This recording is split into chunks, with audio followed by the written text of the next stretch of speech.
Hadirin yang dirahmati Allah, tibalah kita pada acara inti, yaitu penyampaian tausiah materi terkait tafsir Yasin yang insya Allah akan disampaikan oleh Ustadz Ahmad Muti LCMSI. Waktu dan tempat kami persilahkan. Tafadhol masyhur.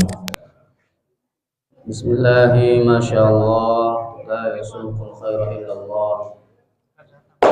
Bismillahi masyaallah la yasrifu su'a illallah. Bismillahi masyaallah ma kana min ni'matin famin Allah. Bismillahi masyaallah la hawla wa la quwwata illa billah. Muhayyikum bi tahiyyatil Islam tahiyatan mubarakatan min indillah. Assalamualaikum warahmatullahi wabarakatuh.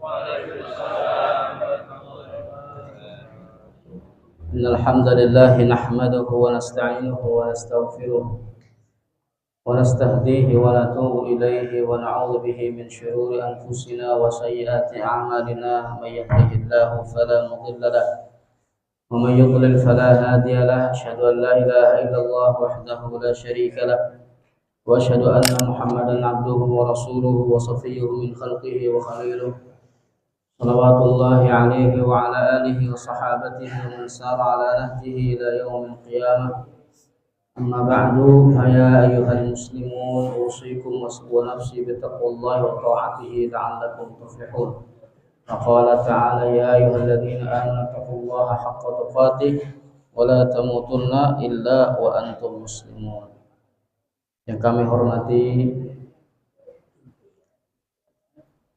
Bapak Kepala Desa Situsari, Bapak Haji Dahlan, insyaallah mudah-mudahan beliau senantiasa diberi kekuatan untuk menjalankan amanahnya sebagai Kepala Desa Situsari.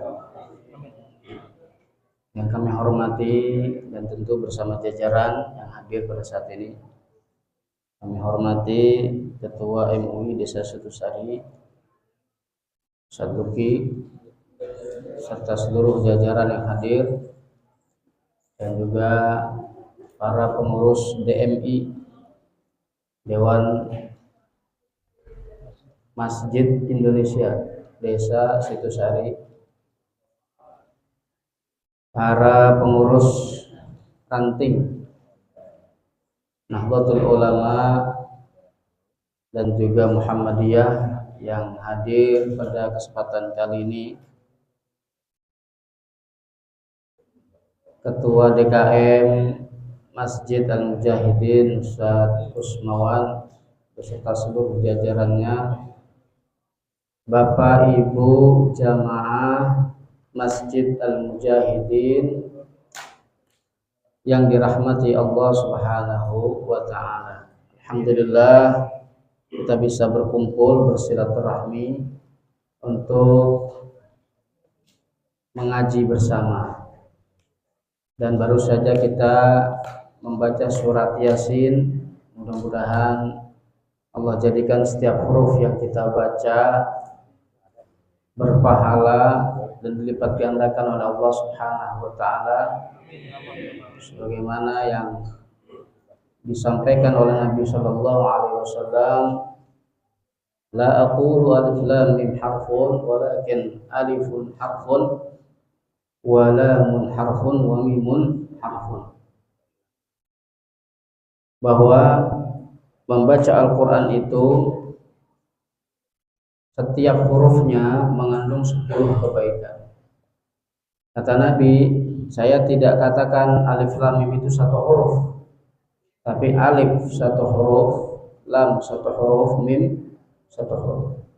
Jadi setiap huruf yang kita baca dalam Al-Quran itu ada 10 kebaikan yang kita dapatkan insya Allah. Maka kalau kita baca tadi surat Yasin ada berapa huruf? Coba tanya Google. Tanya ChatGPT, berapa huruf surat Yasin? Nah, dihitung aja. pahalanya insya Allah banyak ya, asalkan kita ikhlas karena Allah Subhanahu wa taala. Bahwa kita membaca Al-Qur'an ini adalah untuk ya dalam rangka kita beribadah kepada Allah ya, dan mendapatkan kemuliaannya dan juga mendapatkan syafaatnya di hari akhir nanti. Amin ya rabbal alamin. Hadirin yang muliakan Allah Subhanahu wa taala, melanjutkan surat Yasin atau tafsir surat Yasin karena kita keliling ya, bisa ke RT-RT di seluruh Villa Surya Jaya. Kali ini kita di Masjid Al-Mujahidin dan alhamdulillah kita merasa terhormat dengan adanya kedatangan ya, dengan adanya kepala desa di tengah-tengah kita, kemudian juga ketua MUI dan pengurus DMI juga Muhammadiyah dan NU, lengkap semuanya ada di sini ya, alhamdulillah. Ini tentu menjadi momen yang membahagiakan kita semuanya ya. Pengajian kali ini kita dihadiri, sekaligus MUI juga tadi menyampaikan ini adalah bagian dari program MUI, yaitu keliling ya saja, jauhlah ya, keliling di desa-desa atau di kampung-kampung yang ada di Situsari, termasuk tentu perumahannya ya. Saya kebetulan juga warga perumahan Pak Kades di GNI ya, jadi insya Allah mudah-mudahan bisa silaturahim ke GNI. Di GNI itu warganya ya lumayan banyak ya. Yang Situsari ada 4 masjid dan musola. Yang terakhir kemarin diresmikan bukan Situsari, ternyata Gandoang. Ada di Adigana, itu ada masjid di Adigana, itu masuknya Gandoang ya. Ada Gandoang, ada Situsari, ada Mampir. Masjid yang paling besar itu masuknya Mampir ya, itu Masjid Rabiatul Adawiyah. Ada musola, makan Mampir, maksud saya Situsari. Masjid Rabiatul Adawiyah itu Situsari. Ada beberapa musola masuk juga wilayah Situsari. Ada di Blok H itu yang di Bundaran, ada yang di dalam klaster Jasminum. Satu lagi di blok apa itu ya? Blok I ya, blok A yang di Bundaran. Iya, berarti 4 ya. Nah, yang lainnya ada di Mampir 1, ada di Gandoang 2, Gandoang berarti. Mampir 3 malah, Mampir 3 ya. Gandoang 2. Alhamdulillah, ini artinya semakin banyak masjid musola ya. Tentu bukan hanya gemar membangunnya saja. Bukan hanya semangat membangunnya, tapi bagaimana mudah-mudahan dari warga kita itu gemar juga untuk memakmurkannya. Karena itulah tugas kita sebagai orang beriman, di samping memakmurkannya secara fisik, artinya kita membangun masjid itu secara fisik ya, kita juga wajib untuk memakmurkannya secara maknawi, secara non fisik. Kalau memakmurkan masjid itu disampaikan oleh Nabi Shallallahu Alaihi Wasallam, man bana lillahi masjidan kama fahasi qotatin banallahu lahu baitan fil jannah. Barang siapa yang membangun masjid kama fahasi qotatin, walaupun sebesar sarang burung. Kira-kira sarang burung gede apa kecil? Kecil sarang burung, apalagi burung pipit ya kan, kecil. Kama fahasi qotatin. Nah, jadi walaupun masjid itu misalnya sebesar sarang burung, banallahu lahu baitan fil jannah, Allah akan bangunkan baginya rumah di surga. Artinya apa tuh Bapak Ibu?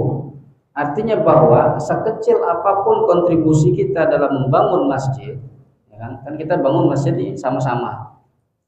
Sekecil apapun kontribusi kita, baik itu misalnya kita menyebarkan proposal, atau kita ibu-ibu yang mampu untuk masak untuk tukang ya, dan kemudian bapak-bapak yang hanya bisa misalnya nyumbang 1 sak semen, atau misalnya ngaduk pasir ya, ngaduk-adukan, atau ngangkut-ngangkut adukan atau genteng dan seterusnya ya, itu semuanya kalau kita persembahkan untuk Allah Subhanahu wa taala, maka ganjarannya apa tadi? Dibangunkan istana di surga. ya kan? Rumahnya bukan lagi seperti di Villa Suryajaya. Rumah di surga itu seperti apa kira-kira? Pernah membayangkan punya istana yang megah di dunia? Nggak kebayang ya Bu? Mimpi juga nggak Pak? Hah? Tapi ya anggaplah misalnya kita bermimpi, berangan-angan punya istana yang megah. Nah, rumah kita di surga itu, rumah yang dibangunkan Allah di surga itu lebih megah dari apa yang kita bayangkan. Kenapa? Karena seluruh kenikmatan di surga itu adalah ma la 'ainun ra'at wa la udhunun sami'at wa la khatara 'ala qalbil bashar. Jadi mata kita tidak pernah lihat itu. Kalau kita pernah lihat gambar istana yang megah misalnya di internet, ya mungkin banyak kan.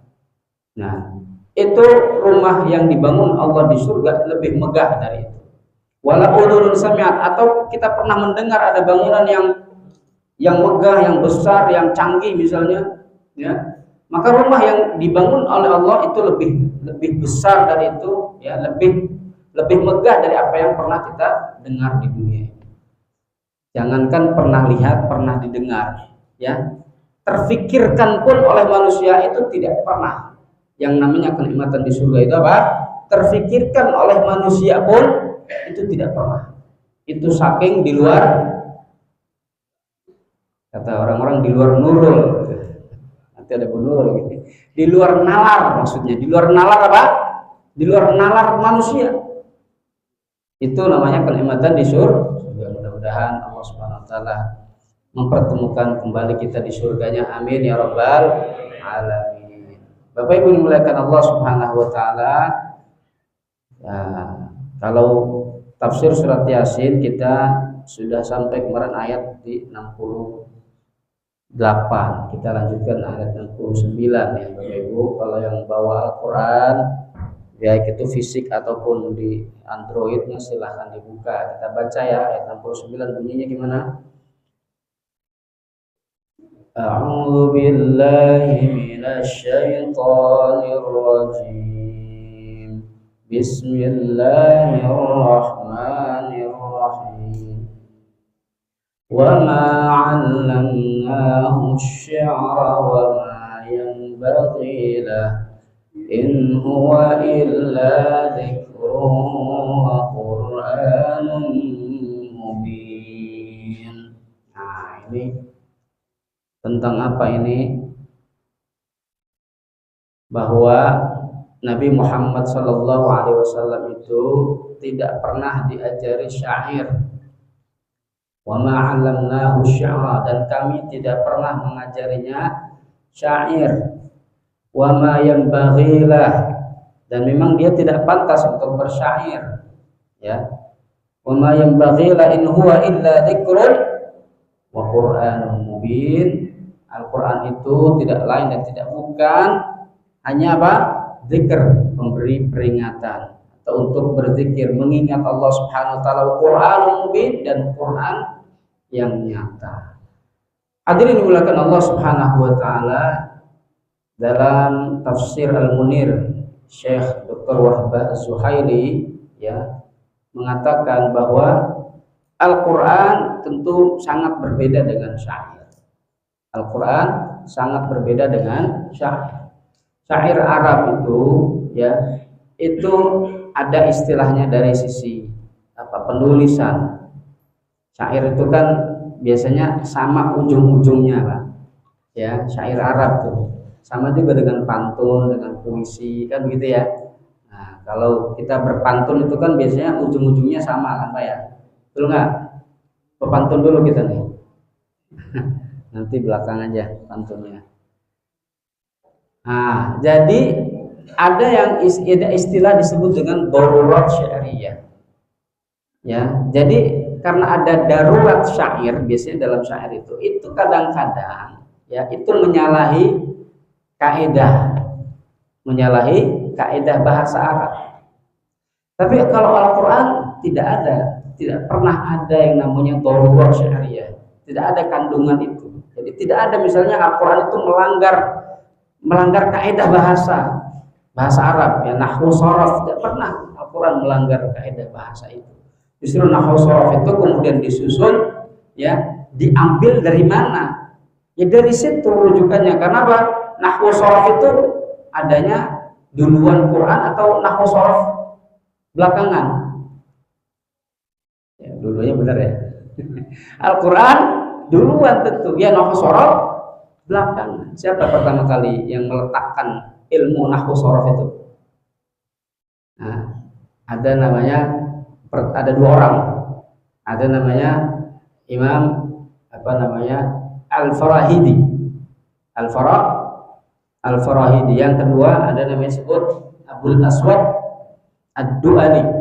Nah, kira-kira dua orang itulah yang peletak dasar pertama kaidah ilmu nahwu dan shorof. Itu jauh setelah Nabi SAW meninggal. Itu kira-kira dimulainya di akhir masa Khalifah Ali bin Abi Thalib. Termasuk tentu penyusunan Al-Quran, bukan penyusunan, penulisan Al-Quran dengan titik, dengan apa lagi? Dengan syakal, harokat, fathah, kasrah, terus apa lagi? Dhammah, ya. Itu di zaman itu, Bapak Ibu. Di zaman Abul Aswad Ad-Du'ali, di zaman Imam Al-Farahidi. Di zaman Nabi ada nggak kira-kira Quran itu tertulis begitu dengan harokat seperti kita ini? Nggak ada harokatnya, Bapak Ibu. Kira-kira kalau Al-Quran yang dulu di zaman Nabi ada sampai saat ini, kita bisa baca atau enggak? Nggak bisa baca.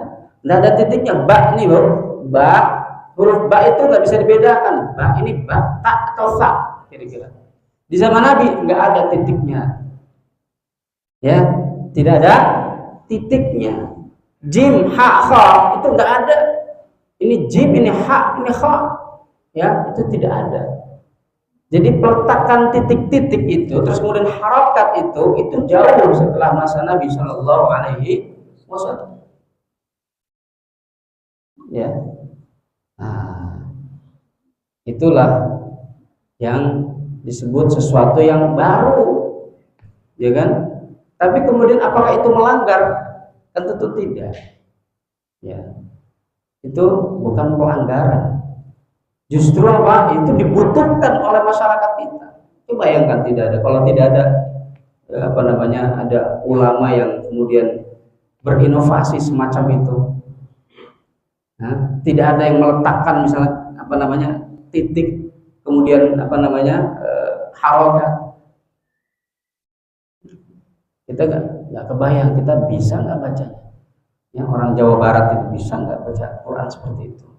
Orang Arab saja dulu, ya, ada perbedaan, ya kan?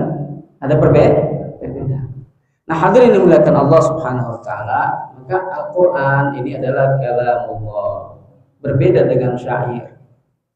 Berbeda dengan syair. Kalamullah itu firman Allah itu, ya, setiap huruf yang kita bacanya tadi dalam hadis mengandung 10 kebaikan. Setiap huruf, belum lagi kemudian, ya, kalau kita baca tadi alif lam mim saja 3 huruf itu 30 kebaikan. Kalau kita baca lebih banyak lagi, tentu lebih banyak kebaikan yang kita dapatkan. Dan yang lebih penting adalah, hadirin dimuliakan Allah, kalau kita baca Al-Quran, kita itu nanti akan diberikan syafaat. Kita mendapatkan syafaat melalui Al-Quran. Kata Nabi di dalam hadis apa? Iqra'ul Al-Quran, bacalah Al-Quran, fa innahu ya'ti yaumal qiyamati syafi'an li ashabi jad. Bacalah Al-Quran karena sungguhnya Al-Quran itu datang memberi syafaat kepada siapa? Kepada orang-orang yang membacanya, menelaahnya, mentadaburinya, menghafalnya, ya. Dan nanti di hari akhir orang-orang ahlul Quran itu dikatakan yuqalu lahul Quran iqra warattil. Bacalah dan tartillah, wartaqi, dan naiklah. Fa inna manzilataka inda akhiri ayatin taqra'uha. Ya. Sungguhnya kedudukanmu di surga itu nanti pada akhir ayat yang kamu baca. Jadi menurut Ibunda Aisyah radhiyallahu anha, nanti di surga itu ada tingkatan-tingkatan, Pak. Ya. tingkatan-tingkatannya, mungkin ini level 1 atau lantai 1, lantai 2, ya, level 3, level 4 dan seterusnya terus. Dan yang paling tinggi nanti itu levelnya dihuni oleh siapa? Ahlul Quran. Kenapa oleh Ahlul Quran? Karena Ahlul Quran itu nanti, ya, levelnya di surga itu adalah sebanyak ayat yang mereka baca nanti di hari akhir. Ada sebagian ulama kemudian yang menjelaskan tentang hadis ini bahwa inilah keutamaan para penghafal Al-Quran. Walaupun di situ hadisnya adalah Iqra, bacalah. Ya, logikanya gimana? Kenapa kok menghafal Al-Quran? Ya nanti kan di hari akhir itu kan tidak ada Al-Quran fisik, betul nggak? Yang ada apa? Ya hafalan yang melekat, kan begitu? Ya kan? Jadi kalau semakin banyak ayat yang kita hafal, maka semakin tinggi pula level kita itu di surga. Kira-kira begitu. Tapi ada ulama yang lain mengatakan, ya membaca itu yang penting baca, artinya baca, memang hadisnya adalah baca, tapi tidak harus kemudian bagi para penghafal saja. Tapi tentu ya para penghafal itu punya keistimewaan sendiri. Ya. Karena mereka menjaga kalamullah. Kenapa kemudian Al-Quran itu dikumpulkan, dibukukan begitu? Bapak Ibu dimuliakan Allah, di zaman Abu Bakar itu kan pertama kali diusulkan untuk dikumpulkan, dibukukan, dikodifikasi namanya. Karena ya para penjaga itu maksudnya para penghafal Qurannya pada waktu itu banyak yang terbunuh di satu peperangan, namanya perang apa? Yamamah. Perang apa? Yamamah. Nanti ada door prize yang bisa jawab pertanyaan, nanti ada door prize. Door prize ini nih, bisa naik. Perang apa tadi? Yamamah. Ya, banyak terbunuh itu para penghafal Quran, sehingga apa? Diperlukan untuk kemudian Quran ini dibukukan di zaman Abu Bakar. Pertama kali dilakukan, kemudian yang kedua kali dilakukannya di zaman Utsman, yang kemudian diseragamkan itu menjadi Rasul disebut dengan Rasul Utsman yang sampai kepada kita ini. Hadirin dimuliakan Allah Subhanahu wa taala. Sehingga apa? Dari sini ya kita bisa mengetahui keutamaan Al-Quran. Dan Imam Nawawi mengatakan dalam kitab Al-Adhkar apa? Inna qira'atul Qur'ani akadul azkar, kata beliau, bahwa membaca Al-Quran itu adalah zikir yang paling utama. Zikir yang paling utama itu baca Quran. Jadi baca Quran itu ya disunnahkannya atau dianjurkannya adalah di pagi hari, kemudian apa? Di sore hari. Jadi mengawali hari itu dengan baca Al-Quran, yang mengawali malam itu dengan membaca Al-Quran. Begitulah kebiasaan para salafus saleh, ya, membiasakan diri. Makanya kemudian ada zikir pagi, ada zikir petang, ya, itu dalam rangka supaya kita selalu mengingat Allah Subhanahu wa taala. Bukratan wa asila. Azza Allah. Kemudian yang berikutnya ayat 70, liyunzira man kana hayya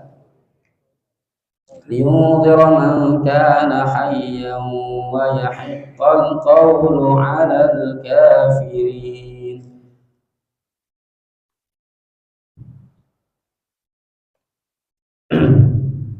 Al-Quran itu akan bermanfaat, akan menjadi pelajaran yang betul-betul dijalankan kalau diterima, didengar oleh orang yang hatinya hidup. Maka di sini katakan liyudhiramankan, agar dia memberi peringatan. Memberi peringatan maksudnya adalah bisa Rasulullah, juga bisa Al-Quran itu sendiri memberi peringatan kepada manusia. Man kana hayyan, siapa yang hidup. Yang hidup apanya maksudnya? Hatinya. Man kana hayyan wa yahiqqal qawlu 'alal kafirin. Dan ya, bahwa azab itu adalah sebuah ketetapan kepada orang-orang kafir. Orang kafir kenapa? Karena hati mereka mati. Hati mereka tidak digunakan, tidak dibuka untuk kebenaran. Ya, maka apa? Mereka berhak atas azab dari Allah Subhanahu wa taala. Orang-orang beriman itu insya Allah akan terbebas dari azab, ya, kalau hati kita ini hidup dan kemudian menerima kebenaran yang disampaikan oleh Al-Quran, maka kalau kita baca Quran Bapak Ibu, upayakan untuk memahami artinya supaya kita bisa mentadabburi. Karena itu kunci kalau hati kita itu hidup. Apa kata Al-Quran? Afala yatadabbaruna al-Quran am ala qulubin aqfaluha. Tidakkah mereka mentadabburi Al-Quran? Atau dalam hati mereka itu memang ada gemboknya, maksudnya ada tutupnya. Jadi hati yang tidak bisa mentadabburi Al-Quran itu berarti hati yang tertutup. Hati tertutup berarti hati yang mati. Nauzubillahi min dzalik. Untuk menghidupkan hati itu, Bapak Ibu, ya, kita harus senantiasa membaca Al-Quran. Ya. Jadi jangan sering-sering baca medsos, FB, apalagi Instagram, ya. Ada mungkin beberapa orang yang ngejar FYP apa itu FYP itu? For your page, ya. FYP itu maksudnya supaya postingannya itu menjadi viral, menjadi ya nongol di beranda orang-orang, gitu ya. Sehingga apa? Sehingga ya rajinnya itu di depan medsos, ya, di depan Quran. Jadi malas, ya. Nauzubillahi min dzalik. Ini evaluasi muhasabah buat saya pribadi, buat jamaah pada umumnya. Mari kita sama-sama, ini kan era namanya era distraksi. Nah, orang itu gampang terdistrak, ya kan?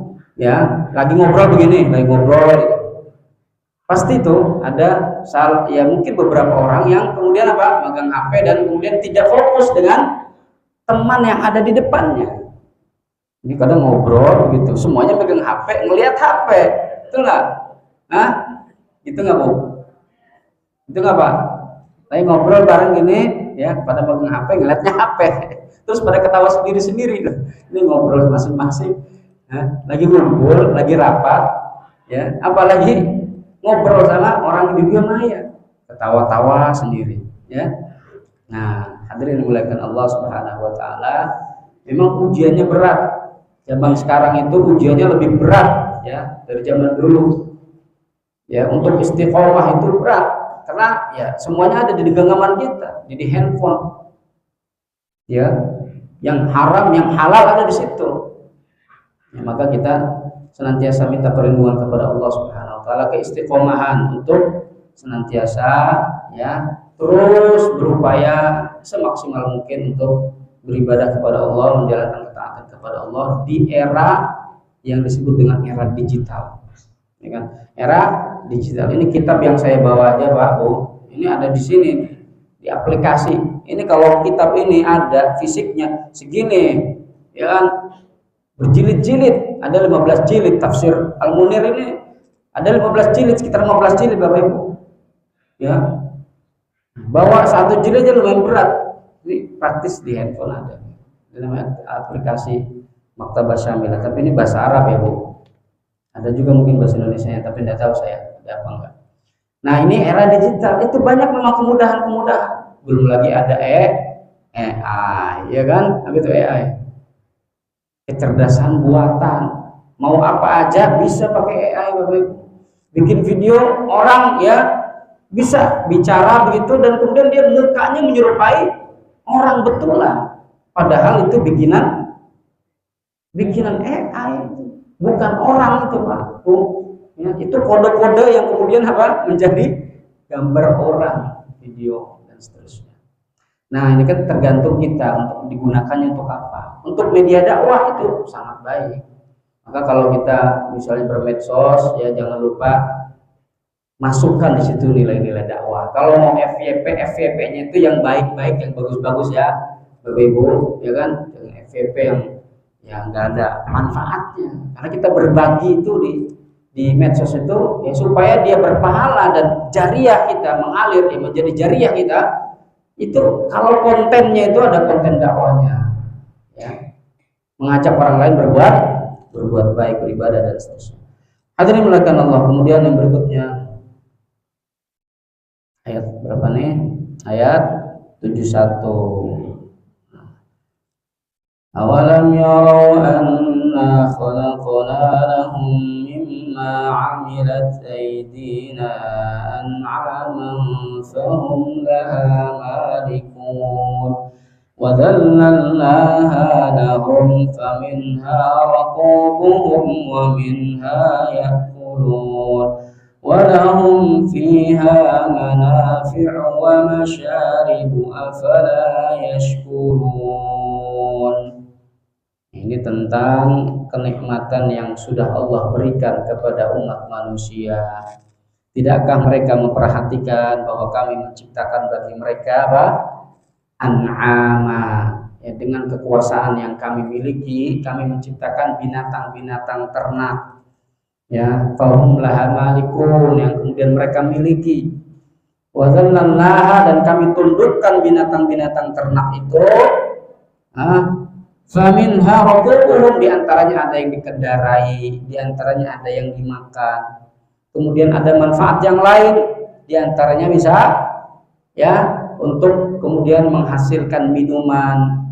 Afala yashkurun, tidakkah mereka itu bersyukur? Ini nikmat Allah Subhanahu wa taala, Bapak Ibu yang dimuliakan Allah. Maka ketika Allah hadirkan kenikmatan ini di alam, Bapak Ibu ya, binatang ternak atau kenikmatan yang ada di alam yang sudah Allah sediakan ini muncul kemudian, ya, zaman sekarang ini kan ada yang namanya apa? Kesadaran ekologis, ya kan? Jadi kita harus peduli kepada alam ini. Yang tadi disampaikan oleh pemerintahan Situsari misalnya, ada sekarang musim kemarau. Ya, ada orang yang kemudian sembarangan membakar sampah. Itu berarti orang tidak peduli ekologis. Ya, itu kenapa? Kalau musim kemarau bakar-bakaran begitu pasti akan khawatirnya merembet dan kemudian pohon yang menjadi terbakar. Kita lihat berita-berita itu kan di Sumatera itu, ya, sekarang nggak ada beritanya ya. Biasanya kalau kemarau begini kan Sumatera pasti ada kebakaran hutan. Itu kira-kira kebakar sendiri atau gimana tuh? Nah, kan pasti ada yang memicunya, api kecil misalnya, terus kemudian bisa menjadi terbakar. Dan kemudian apa yang terjadi kemarin di mana, banjir yang mana tuh? Di Sumatera ya, di Aceh, di Sumatera Utara itu yang banjir ada kayu gelondongan itu. Kira-kira itu kayu itu jalan sendiri atau memang belum ditebangin berdiri begitu, atau memang sudah ditebangin? Kira-kira siapa pelakunya, Bapak Ibu? Nah, itu kan menjadi apa? Bahan evaluasi, muhasabah buat kita umat manusia. Ini kan Allah sudah sediakan nikmat-nikmat. Di antaranya tadi yang Allah sebutkan adalah binatang ternak. Ya, kita harus jaga itu. Jaga alam ini karena kita ini apa? Kata Allah, inni ja'ilun fil ardi khalifah. Kita semuanya adalah khalifatullah fil ard. Kita ini khalifah. Apa maksudnya khalifah itu? Khalifah adalah orang yang diberi amanah oleh Allah Subhanahu wa taala untuk menjaga kelestarian bumi. Untuk menjaga kelestarian bumi. Ini ayat ini tadi itu bicara dalam konteks orang-orang kafir yang tidak bersyukur kepada Allah Subhanahu wa taala. Nah, maka Bapak Ibu, kita patut bersyukur kepada Allah karena Allah sudah sediakan alam yang begitu indah untuk rakyat Indonesia. Ya kan? Kita di sini Pak Bu, itu Masya Allah ya, alamnya luar biasa. Ya kan? Apa yang ingin kita makan itu, ya, itu bisa kita hasilkan dengan tangan kita sendiri. Nanam dulu nyanyiannya siapa tuh yang nanam apa? Plus ya. Batang jadi apa sih? Tongkat jadi tanaman, ya kan? Nah, luar biasa. Saya pengalaman Pak Bu, kalau nemenin orang Arab Saudi, mereka tuh melihat pemandangan Indonesia begitu indah. Terus saya ajak ke Garut, ada orang Arab Saudi. Mereka apa bilangnya Pak? Di Garut waktu itu di Sampiran, kebetulan di situ ada sungai yang indah, yang bening, kemudian ada di atasnya kayak villa, cottage gitu. Mereka Pak, jannah katanya. Apa tuh jannah? Surga. Jadi mereka melihat itu seperti surga yang nyata di dunia. Itulah Indonesia, Bapak Ibu. Nah, kita punya alam yang begitu luar biasa. Maka apa? Sebagai bentuk rasa syukur kita jaga itu, kita lestarikan, kita manfaatkan semuanya itu, termasuk binatang ternaknya. Dan kita jangan kemudian mengadakan kerusakan di muka bumi sehingga apa? Sehingga azab itu kemudian didatangkan. Alhamdulillahi. Nah, ya. Jadi kalau semakin kita bersyukur, maka apa? Semakin Allah tambah nikmatnya. Jangan seperti Bani Israel. Bani Israel itu tidak pandai bersyukur. Sudah Allah beri nikmat yang luar biasa, diseberangkan oleh Allah dari Laut Merah, dari kejaran Firaun. Itu nyebrangnya bukan pakai kapal, Bapak Ibu. Nyebrangnya Bani Israel itu pakai apa? Jalan kaki, ya, melewati laut. Lautnya itu terbelah, ya kan? Itu tidak berenang, Bapak Ibu. Lautnya kering, bisa dilalui oleh mereka semua. Ada yang berkendara, ada yang jalan kaki, ingin selamat semuanya. Ya, sementara Firaun dan pasukannya ketika mengejar mereka ditenggelamkan oleh Allah Subhanahu wa taala di laut.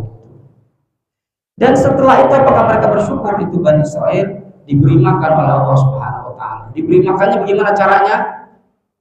Dihadirkan kepada mereka makanan yang sudah jadi, nggak perlu dimasak. Ada disebut dengan al-manna wassalwa. Apa itu manna wassalwa? Manna wassalwa itu adalah makanan burung, uyur, ya, yang sudah siap santap kira-kira. Kalau di sini kayak ya resto ini Budi itu, ya, warung makan Budi. Ya kan burung puyuh itu ada bebek. Itu sudah digoreng, sudah diapakan, dirica-rica mungkin ya.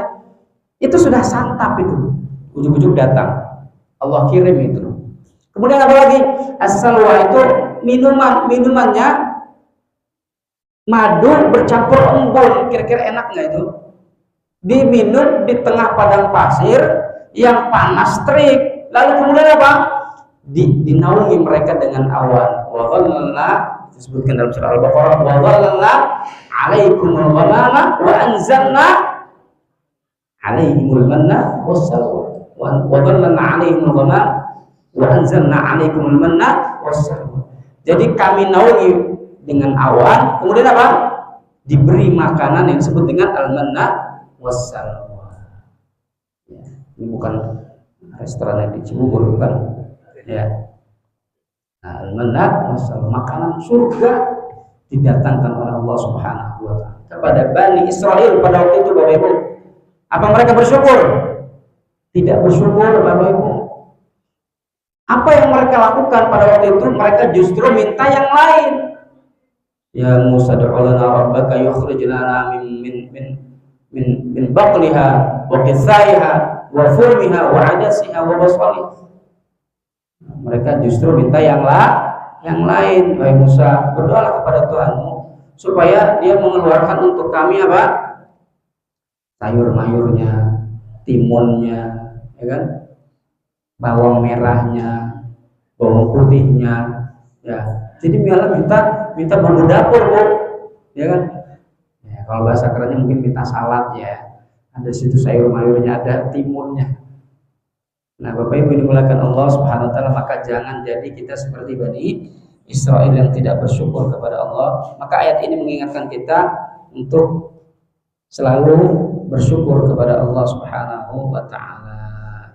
Menjelang terakhir, Bapak Ibu, ayat berikutnya, wattakhadhu min dunillahi alihatan la'allahum yunsarun la yastati'una nasrahum wa hum lahum jundun muhdarun. Ini bukannya bersyukur, malah kemudian menyembah berhala. Orang-orang Arab jahiliyah dulu, mereka menjadikan ya sesembahan selain Allah berupa berhala-berhala yang dibuat dari bahan yang macam-macam. Ada dibuat dari bahan roti, kemudian kalau mereka lapar dimakan itu Tuhannya, ya kan? Ada yang dari bahan yang lain. Nah, berhala-berhala itu dituhankan, bahkan kemudian apa? Dijadikan pelindung oleh mereka yang bahkan mereka sendiri tidak pernah bisa melindungi, atau berhala itu tidak akan pernah bisa melindungi mereka. Ya, justru mereka yang repot kemudian melindungi Tuhan-Tuhan Mana ada Tuhan seperti itu, ya. Nah, maka sebagai bahan muhasabah bagi kita Bapak Ibu, saat ini tentu berhala ya itu bisa jadi dalam bentuk yang lebih modern, ya kan?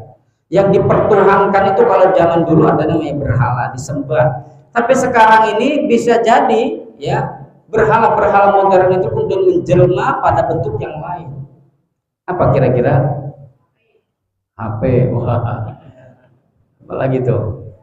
Nah, intinya kalau kita memperturutkan hawa nafsu kita untuk mengikuti itu dan mengalahkan akal sehat kita, ya, maka itu adalah berhala.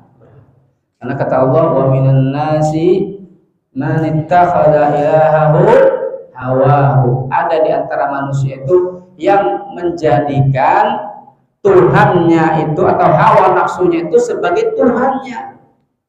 Oh ya, hawa nafsu itu apa? Cenderungnya ya kemaksiat. Bisa kemudian hawa nafsu dalam hal misalnya wanita, dalam hal kedudukan, hawa nafsu dalam hal harta. Kalau itu semuanya membutakan hati kita, itu namanya berhala. Jangan sampai kemudian kita dikalahkan dengan hal-hal semacam itu. Yang terakhir Bapak Ibu yang dimuliakan Allah Subhanahu wa taala, terakhir ayat 76. Fala yahzunka qawluhum inna na'lamu ma yusirruna wa ma yu'linun. Ini adalah hiburan bagi Nabi Shallallahu Alaihi Wasallam ketika menyampaikan dakwahnya kepada orang-orang Arab jahiliyah. Ya, sikap mereka yang begitu, kata Allah Subhanahu Wa Taala, jangan membuatmu bersedih, wahai Muhammad. Jangan membuatmu kemudian minder, jangan membuatmu kemudian mundur dari jalan dakwah. Nah, di zaman kita ini juga begitu, Pak Bu. Ya, kadang orang yang menyampaikan kebenaran itu, ya, itu mungkin bisa mengalami bullying, ya, apalagi di mana, di medsos gitu ya, ya, kan tidak semua orang kemudian apa menyambut sambutan kita itu dalam menyampaikan hal-hal yang benar. Ya. Ada namanya cyberbullying kalau zaman sekarang, cyberbullying. Jadi orang yang menyampaikan nilai-nilai kebaikan itu harus kuat mental. Ya, zaman sekarang ini harus kuat mental. Kenapa? Orang yang tidak kuat mental itu, tidak tahan mental itu, rentan kemudian menjadi stres. Ya kan, Bapak Ibu, betul nggak? Ya, zaman sekarang ini serba instan. Maka hati-hati nih dengan apa nih? Dengan jempol kita, Bapak Ibu. Ya, kalau dalam hadis kan dikatakan hati-hati dengan lisan. Ya, kuffa 'alaika hadza, kata Nabi apa? Jaga lisanmu nih. Kalau sekarang lisan itu bentuknya apa? Bentuknya jempol, ya kan? Kuffa 'alaika hadza, tahan olehmu ini nih jempol. Kenapa dari sini kemudian muncul adanya ghibah, ya kan? Muncul yang namanya membicarakan aib orang lain, muncul menjelek-jelekan orang lain, ya kan? Nah, maka ya sebagai seorang mukmin muslim yang mencintai kebaikan, ya, kita harus kuat mental dalam menyampaikan pesan-pesan kebaikan itu. Jangan kemudian kita menjadikan fasilitas media sosial itu justru untuk menebar nilai-nilai keburukan, ya, dan kemudian itu menjadikan perpecahan, kemudian menjadikan kondisi yang tidak baik di lingkungan, di masyarakat kita dan seterusnya.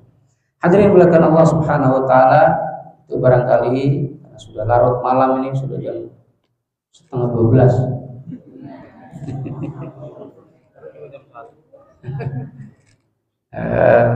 Saya juga sudah serak suaranya. Itu saja barangkali pelajaran yang bisa kita ambil dari beberapa ayat dari surat Yasin. Mudah-mudahan kita bisa mengambil pelajaran dari surat Yasin ini, dan kita tahu di antara faedah membaca surat Yasin itu, kalau di dalam hadis, walaupun hadis ini dhaif, tapi banyak jalurnya, ya kan? Kalau hadis dhaif tapi banyak jalurnya, ya itu naik peringkatnya. Jadi apa? Jadi hasan, ya kan? Nah, hadisnya adalah yang berbicara tentang keutamaan membaca surat Yasin. Man qara'a Yasin fil lail, atau man qara'a Yasin lailan asbaha maghfuran lahu. Barang siapa yang membaca surat Yasin di malam hari, maka esok harinya dia diampuni oleh Allah Subhanahu wa taala. Itu salah satu kita membaca atau faedah membaca surat Yasin. Tentu ya ditambah lagi dengan membaca, dengan keutamaan membaca Al-Qur'an yang tadi disampaikan oleh hadis Nabi Shallallahu Alaihi Wasallam, membaca Al-Qur'an itu ya pahalanya dilipat gandakan. Setiap huruf ada 10 kebaikan, ya. Berapa huruf? Kalau sehari kita bisa istiqomah minimal 1 halaman saja, ya kan? Kita baca Al-Quran Bapak Ibu minimal 1 halaman saja, maka insya Allah itu bisa menjadi kebiasaan yang baik, yang itu walaupun sedikit ya itu lebih baik daripada kita banyak ya tapi cuma sekali, ya. Lebih baik sedikit tapi kemudian terus continue kita pelihara. Bapak Ibu dimuliakan Allah Subhanahu wa taala, demikian yang bisa saya sampaikan, kurang lebihnya mohon maaf. Saya akhiri dengan pantun ya. Pantun nih, ini bukan syair Arab. Pantun aja. Bapak Taufik pakai kopiah. Kopiah dijahit kain dulu. Billahi taufiq wal hidayah. Assalamualaikum warahmatullahi wabarakatuh.